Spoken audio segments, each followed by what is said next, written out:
ఉంచబడలేదు. ఆ దినము సిద్ధపరచు దినము, విశ్రాంతి దినము ఆరంభము కావచ్చెను.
ఆదివారమున తెల్లవారుచుండగా తాము సిద్ధపరచిన సుగంధ ద్రవ్యములు తీసుకొని యేసు సమాధి వద్దకు రాగా, సమాధి వద్ద ఉంచబడిన రాయి దొర్లించబడి ఉంది.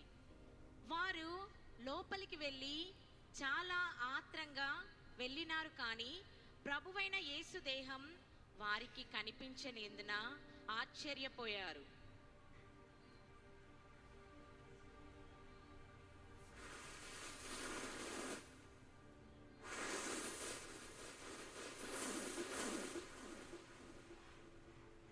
సజీవుడైన వారిని మీరెందుకు మృతులలో వెతుకుచున్నారు? ఆయన ఇక్కడ లేడు, లేచి ఉన్నాడు. ఆయన గలీలయలో చెప్పినట్లు మనుష్య కుమారుడు సిలువ వేయబడి 3వ దినమున లేచునని ఆయన చెప్పిన మాట జ్ఞాపకం చేసుకొనుడి.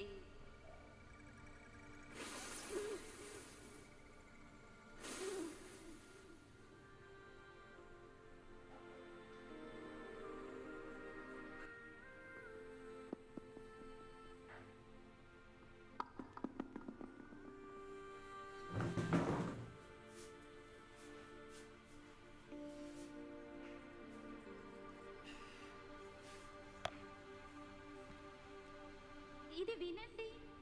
రాయి దొర్లించబడడం మేము చూసాము. మేము లోపలికి వెళితే ప్రభు శరీరం అక్కడ కనిపించలేదు. ఏంటి, కనిపించలేదా? మాకిద్దరు మనుషులు కనిపించారు, సూర్యుని వలె ప్రకాశిస్తున్న దేవదూతలు. సజీవుడైన వాడిని మీరెందుకు మృతులలో వెతుకుచున్నారు అని మాతో చెప్పారు.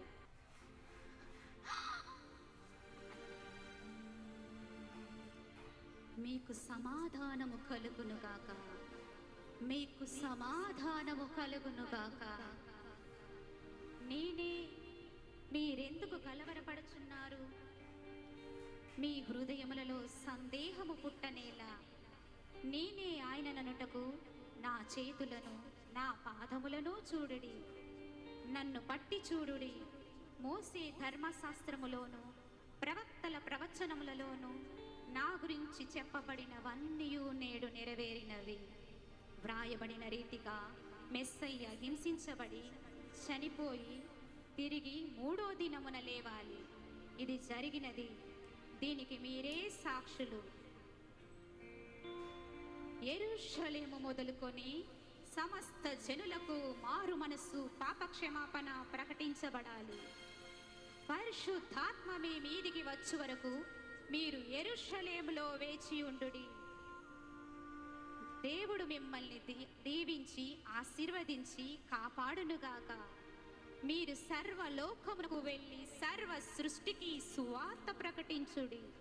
పరలోకమందును భూమి మీదను నాకు సర్వాధికారము ఇవ్వబడి ఉన్నది.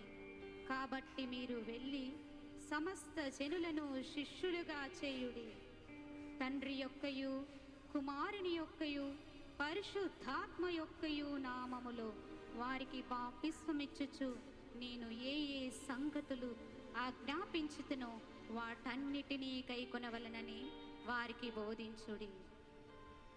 నేను యుగ సమాప్తి వరకు సదాకాలం మీతో కూడా ఉంటాను.